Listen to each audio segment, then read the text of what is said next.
Hi, welcome back to my channel for returning users, and welcome to my channel for first-time users. In this particular playlist, we're going to talk about one of the great classics of entrepreneurship, and it's called Causation and Effectuation Toward the Theoretical Shift from Economic Inevitability to Entrepreneurial Contingency by Sarasvathy. Hopefully you can see that. In my opinion, there are few articles that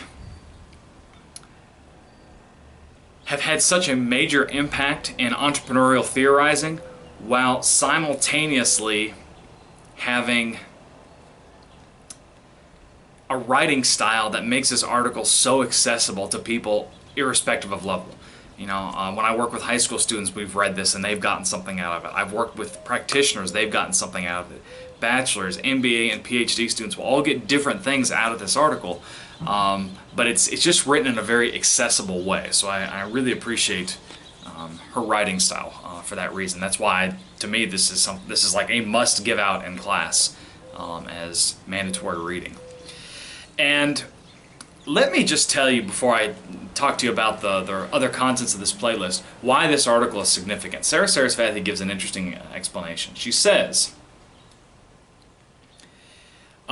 underlying almost every decision is the assumed existence of central artifacts and contexts of businesses within which decisions take place. In other words, none of these decisions involves a creation of artifacts such as firms, markets, and economies.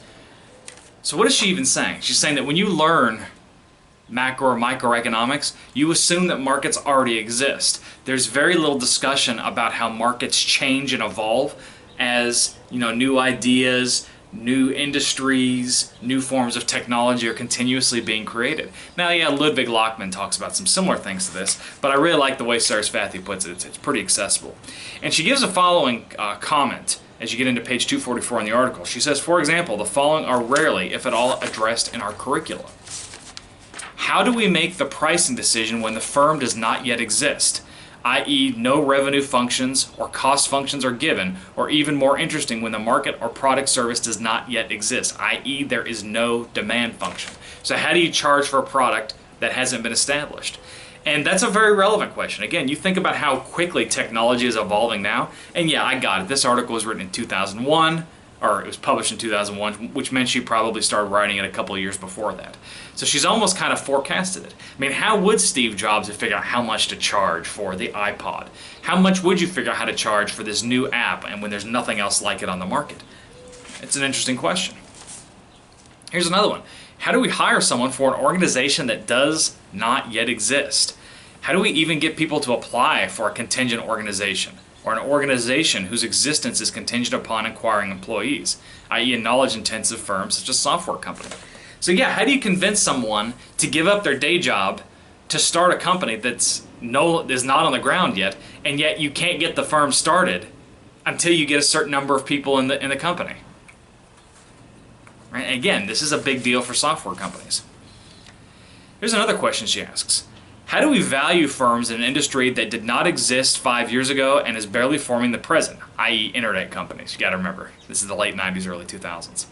More interesting, how do we value them 5 years ago when internet companies were barely emerging? That's really interesting. How do you assign a value? And this is a good question for venture capitalists. How do you give a value to that when it's so new? Very few things you can compare it to. And I love this one. At the macro level, how do we create a capitalist economy from a formerly communist one? Or more interesting, what should a post-capitalist economy look like?